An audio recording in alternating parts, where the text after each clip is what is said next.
진짜 네가 구원을 받았다면 하나님의 택함으로 인하여 구원함에 이르렀다고. 그리고 너희 속에 성령이 계신다면은 이 말씀에 순복하도록 되어 있다. 순복. 순종하도록 되어 있다는 게. 말씀에 위배되도록 살지 못한다.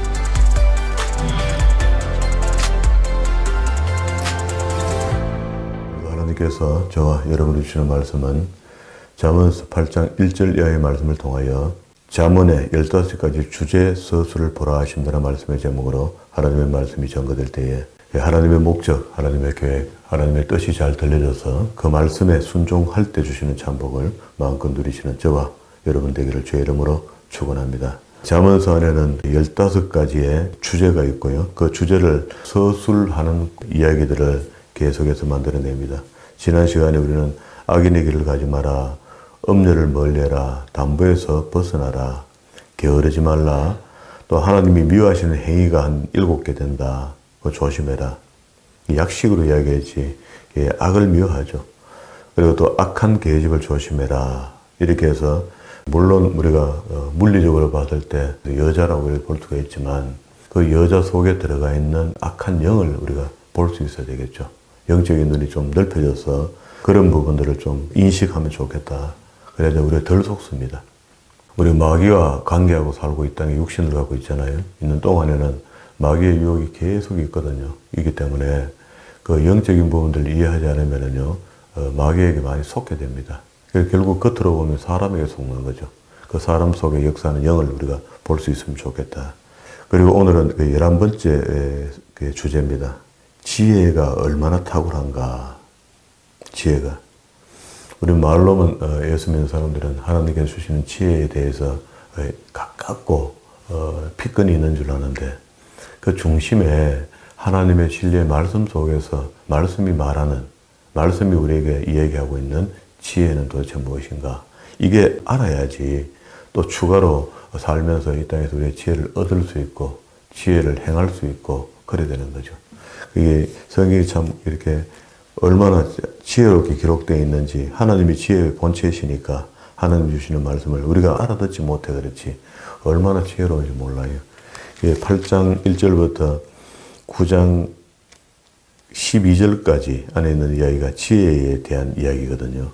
그런데 오늘 뒤에 보면 22장에 넘어가면은요, 22장 17절에 가면 지혜자가 살아야 될 실천적 삶에 대해서 이야기한다고. 성경은 늘 그런 것 같아요. 이론적인 이야기가 있으면 그 뒤에 실천적인 이야기를 붙여놓는 것 같아요. 우리가 헷갈리지 않도록.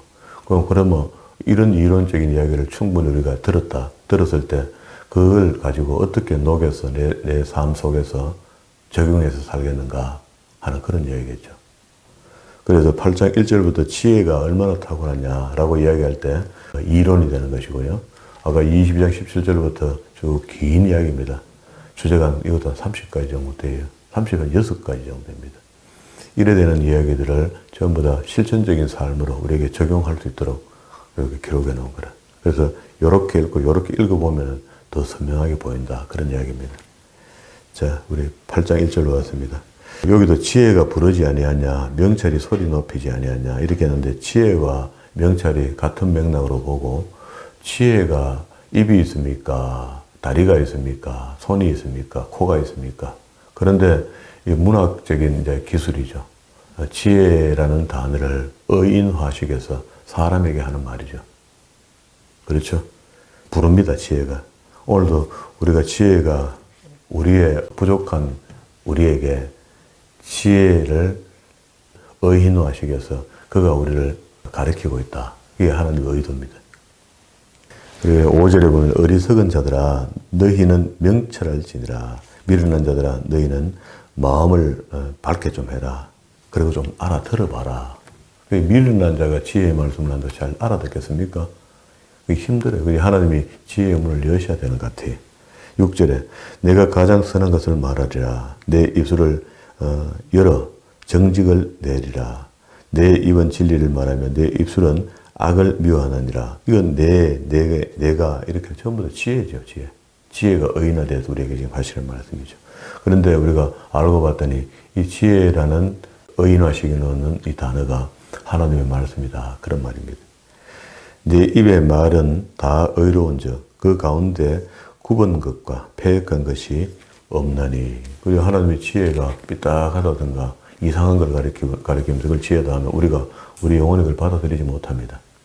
이는 다 총명 있는 자의 밝히 아는 바요 지식 얻은 자의 정직히 여기는 바라. 우리는 읽어봤을 때 새로운 말씀이고 지혜의 말씀이다 하지만 우리 앞서 이 말씀을 배운 사람들은 그 총명이 생겨져 있고 지혜가 생겨져 있다 이렇게 이야기하는 거예요. 앞서서 배운 것들이다. 너희가 은을 받지 말고 나의 훈계를 받으며 정금보다 지식을 얻으라. 이게 말은 쉬운데 이게 잘 안 되죠. 돈이 앞서게 됩니다. 물질이 앞서게 됩니다. 그건 우리 욕심입니다. 그래서 진짜 우리가 구해야 될 것이 물질이 너무 많아서 나를 어렵게 만든다면 물질을 포기할 줄도 알아야 돼요. 이게 지혜입니다. 근데 우리는 세상 방법은 너무 다르죠, 이거는요. 그래도 하나님은 이걸 원하시거든요. 그게 대저 지혜는 진지보다 나음으로 무릇 원하는 것을 이에 비교할 수 없음이니라. 나 지혜는 명찰로 주소를 삼으며 지식과 권한을 찾아 얻나니 여호와를 경외하는 것은 악을 미워하는 것이라. 나는 교만과 거만과 악한 행실과 패역한 입을 미워하느니라. 이게 지혜가 이런 걸 아주 싫어하는데 우리 속에 지혜를 원하면서도 우리 속에는 교만과 거만과 악한 행실, 패역한 입을 그렇게 미워하지 않고 적절히 받아들인다. 이렇게 하면 그 지혜가 없는 겁니다. 원천적으로 그 지혜가 없는 거거든요. 그 12절에 나 지혜는 명찰로 주소를 삼으며 이렇게 했는데 이런 어떤 말씀들에 대한 귀를 기울여야 되는데 우리는 살기도 괴롭군. 그게 마귀의 주소가 그런 데입니다. 살기도 괴로운 곳 아닙니까? 무지개인 거죠. 14절입니다. 내게는 도략과 참지식이 있으며 내게는 이게 지혜가 이야기하는 거죠. 명찰이라.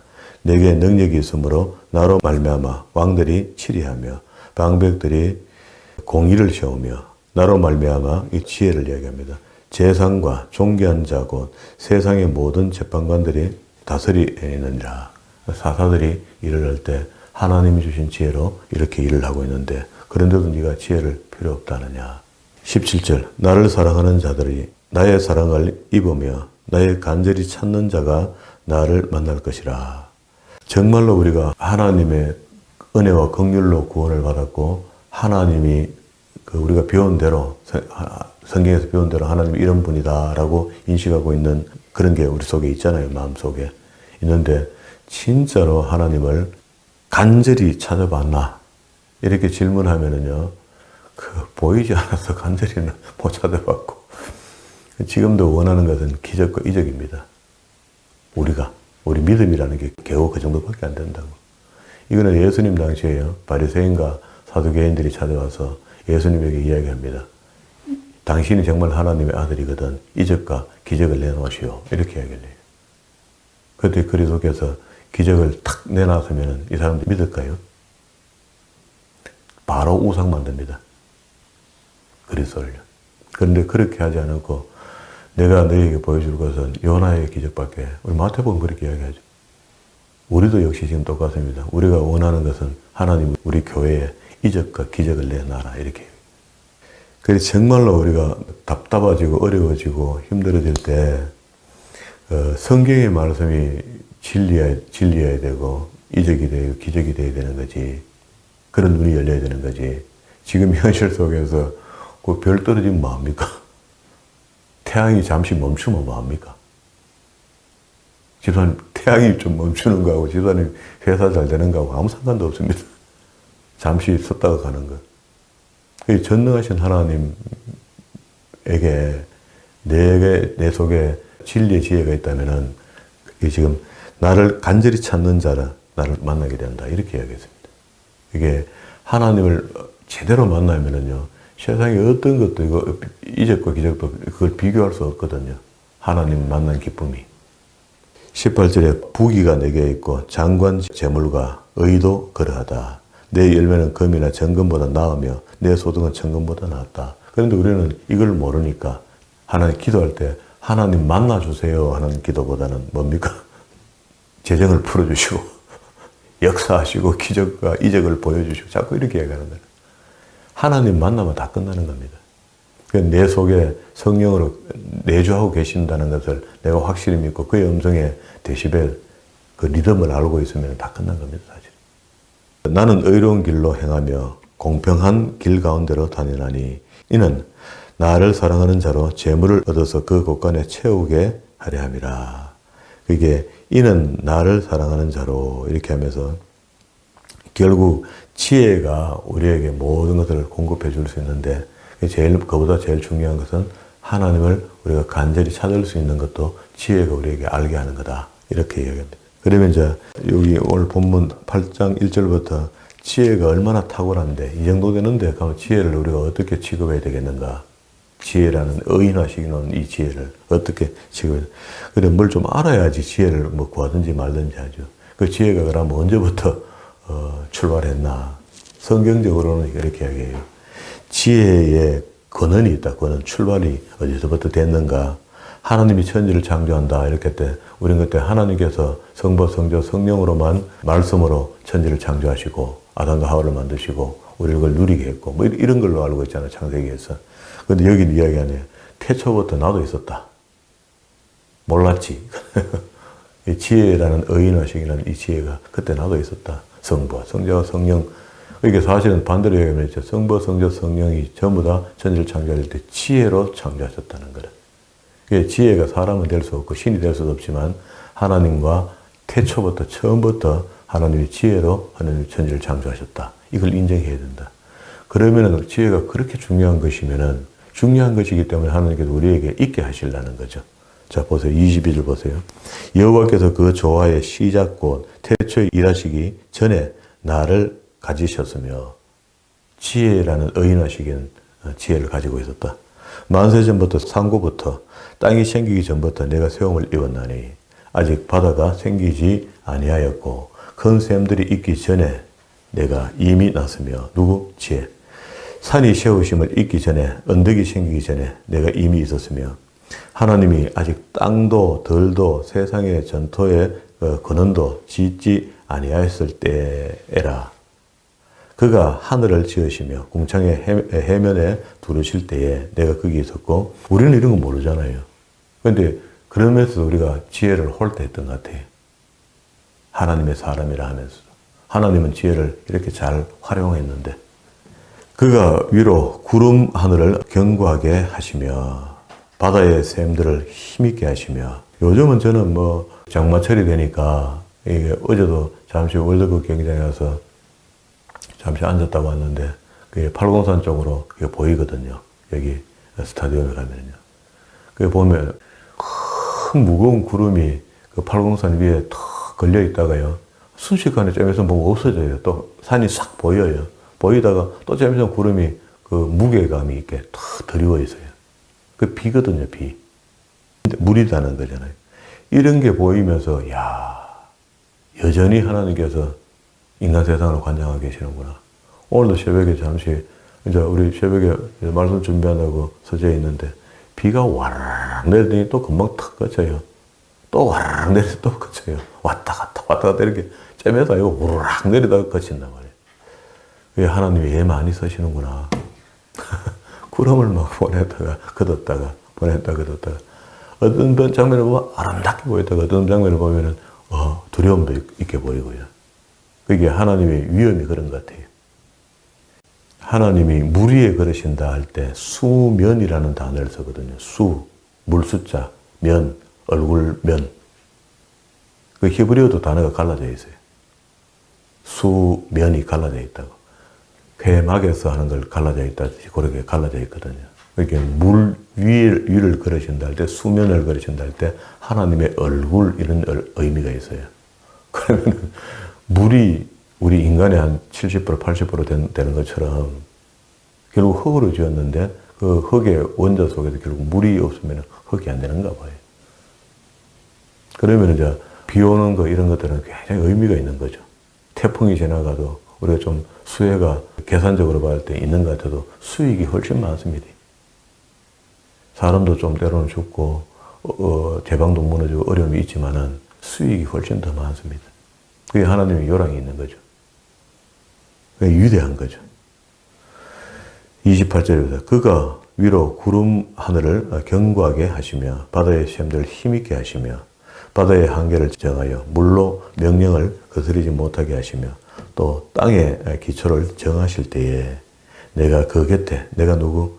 지혜 곁에 있어서 창조자가 되어 날마다 그 기뻐하시는 바가 되었으며 항상 그 앞에서 즐거워하였으며 사람이 거처할 땅에서 즐거워하며 인자들을 기뻐하였느니라. 성부와 성자와 성령 속에 지혜라는 의인화시켜 놓는 지혜도 그 속에 있었다. 이렇게 이야기해요. 그럼 이제 우리가 누가 뭐라 하거든요. 천지를 창조할 때 하나님께서 하나님, 성부, 성자, 성령이 그때부터 계셨던데 하나 더 있다. 거짓말 네 그러면 이해한다는데 있다. 하나 더. 여 하나 더 있다. 인물은 아니었지만 지혜라는 단어 하나 그 단어가 의인화시켜서 하나님이 그때 같이 계셨다 했다. 충분히 이야기되는 거죠. 몰랐던 거죠 우리가. 이렇다면 지혜의 근원이 하나님이 천지 창조하시기 이전부터 계셨다는 거잖아요. 지혜의 근원이. 성부, 성자, 성령도 그때 계셨고 지혜도 그 속에 포함되어 있었다. 이게 하나님이 뭘 하실 때 지혜를 동원한다는 건 동원. 오늘 여기 왔을 때는 의인화시키긴 하잖아요. 사람은 아닌데 의인화시키긴 하으니까 이걸 함께 동행해야 이랬다. 이렇게 이야기하거든. 그러니까 아주 중요한 거죠. 32절에 아들들아 이제 내게 들으라. 내 도를 지키는 자가 복이 있다. 뭐 할 말이 없습니다. 우리가 하나님의 뜻을 하나님의 계획, 하나님의 목적을 알고 산다 하면서도 이걸 안 하거든요. 하나님이 우리에게 준 도덕, 윤리, 규범, 하나님의 공의가 어떠며 이런 것들에 대해서 무관심하면서 매일 하나님 쫄아대니까 하나님이 그냥 긍휼히 여기서 조금 주는 거 그거 받아갖고 우리가 사는 거지. 진짜로 우리가 아까 앞에 간절히 찾는 자에게 만나주신다는 이 간절함, 하나님에 대하는 간절함.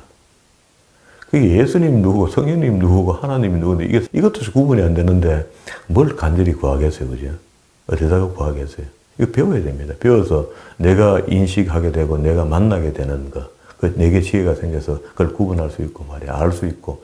이럴 때에 힘이 있는 거죠. 누구에게 이야기할 수 있는 거죠. 기도할 때 하나님 아버지 33절에 훈계를 들으며 지혜를 얻으라. 그것을 버리지 말라. 34절 누구든지 내게 들으며 날마다 내 문 곁에서 기다리며 문설 주 옆에서 기다리는 자는 복이 있다. 이건 뭐 읽으면 알 수 있잖아요. 교회를 절대 홀대하지 마세요. 성경 그걸 이야기하지 않습니다. 교회가 잘못된 길을 갈 때 그 교회를 떠나라 하고 그곳에 있지 마라 뭐 이렇게 표현하는 것은 있지만 우리가 인식도 하고 있죠. 그러나 교회는 이걸 신약으로 그대로 옮겨놓으면 그리스도의 몸된 교회입니다. 그러니까 피값으로 세운 교회야. 그래서 교회가 아무리 못돼도 그냥 교회는 교회입니다. 대저 나를 얻는 자는 생명을 얻고 여호와께 은총을 얻을 것입니다. 그러나 나를 잃는 자, 그 나를 얻고 나를 잃는다는 건 뭡니까? 그걸 하나님 주신 지혜를 얻고 그걸 귀하게 여기고 그걸로 살겠다는 사람은 생명을 얻는 것이고 돈을 얻는다고 이야기하지 않습니다. 이적과 기적을 보여준다 이야기하지 않습니다. 구원함을 얻는다, 생명을 얻는다, 영생을 얻는다. 그런데 나를 잃어버린 자는 이 두 개 대비했죠. 36절에 35절 36절 자기 재산이 다 날아간다, 거러지가 된다 이렇게 하는 거 영혼을 잃는다 이렇게 했어요. 지혜를 떠나게 만드는 삶을 살면은 이 영혼을 해하는 자라. 무릇 나를 미워하는 자는 사망을 사랑하는 것이다. 지옥 간다 이 말입니다. 한마디로. 자 그러면은 지혜가 어떤 분인가를 이제 어디서부터 출발한 분인가를 알게 된 겁니다. 천지 창조할 때부터 하나님과 하는 성부 성령 성령과 함께 계신 분이 지혜. 분은 아닌데 하여튼 지혜가 그때부터 시작됐고 출발했고 근원을 알았습니다. 그러면 8장 1절부터 우리가 처음부터 봤던 게 지혜가 얼마나 탁월하다는 것을 알았고 그 지혜를 간절히 좀 찾았으면 좋겠다라고 성경은 이야기했고 그리고 다시 지혜의 근원은 천지를 창조할 때부터 함께 있었다. 그리고 그 지혜가 오늘 우리를 초청한다. 지혜가 그 집을 짓고 7기둥을 다듬고 9장 1절입니다. 짐승을 잡으며 포도주를 혼합하여 상을 갖추고 그 여종을 보내어 성중 높은 곳에서 불러 이르기를 무릇 어리석은 자는 이리로 돌이키라. 또 지혜 없는 자에게 이르기를 너는 와서 내 식물을 먹으며 내 혼합한 포도주를 마시고 어리석음을 버리고 생명을 얻으라. 명철의 길을 행하라 하였느니라. 이게 지혜가 우리를 초청하는 거죠. 미련하고 어리석은 우리를 부르는 거죠. 그 7절에 거만한 자를 경계하는 자는 도리어 능력을 받고 악인을 책망하는 자는 도리어 험에 잡히느니라. 이것도 지혜 없는 사람이 하는 행동이다. 거만한 자를 책망하지 말라. 그가 너를 미워할까 두려워하니라. 지혜 있는 자를 책망하라. 그가 너를 사랑하리라. 그게 뭘 하란 말입니까? 거만한 자는 책망 안 하고 가만 두는 게 좋아요. 그죠? 지혜가 그렇게 우리한테 가르칩니다. 그리고 또 지혜 있는 자를 책망해라. 알아들을 만한 사람에게 이야기해라. 신약에는 그런 말씀이 있죠. 돼지에게, 개나 돼지에게 진주를 주지 마라 이렇게 하죠. 그때 적용됐던 말은 뭡니까? 진주는 진리를 이야기합니다. 우리가 복음을 배웠고 복음을 알고 구원받고 천국 갈 진리잖아요. 그런데 그걸 갖다가 개, 돼지, 구원받지 못한 사람한테 자랑하듯이 이야기하는 거 좋지 않다는 거예요. 그렇게 많이 합니다, 우리. 뽐내는 것처럼, 성경을 좀 아는 것처럼, 교회를 다녀서 난 좀 너가 다르다, 격이 다르다, 이런 걸 표현하는 것처럼 이렇게 해요. 그러면 안 됩니다. 어리석은 사람이래요. 9절에 지혜 있는 자에게는 교훈을 더하라. 그가 더욱 지혜로워질 것이요. 의로운 사람을 가르쳐라. 그의 학식이 더하리라. 지혜 있는 사람은 이렇게 한다는 겁니다. 그게 들을 만한 사람한테 성경을 가르치고 들을 만한 사람한테 복음을 전하고 이렇게 해야 되죠. 10절에 여호와를 경외하는 것이 지혜의 근본이요 거룩하신 자를 아는 것이 명철이라. 그러니까 이제 하나님을 경외한다는 것은 중요한 것은 우리가 신명기 31장 9절과 13절의 말씀을 명령으로 듣고 하나님을 경외하기를 가르치는 일 우리가 하자라고 하고 있죠. 그런데 경외하는 것이 지혜의 근본이요 거룩하신 자를 아는 것이 명철이다. 그럼 지혜를 통해서 거룩하신 자를 배워야 되니까 명철과 지혜는 붙어 있습니다. 함께 옵니다, 우리한테. 나 지혜로 말미암아 내 날이 많아질 것이요 내 생명에 해가 다리라. 그렇게 계속 이제 날수가 더 길어진다. 장수한다 그런 표현입니다. 내가 만일 지혜로우면 그 지혜가 내게 유익할 것이나 내가 만일 거만하면 너 홀로 어려움을 당하게 된다. 지혜로운 사람은 날수가 자꾸 많아지고 장수하게 되고 지혜가 없는 사람은 이 땅에서 어려움을 처하게 된다. 이렇게 이야기했습니다. 그리고 13절과 18절에는요. 지혜의 설명을 하면서 미련한 계집의 이야기를 추가로 약간 해요. 앞에 우리 미련한 이야기 했잖아요. 13절과 18절에 12번째 미련한 계집이 나오죠. 13절에.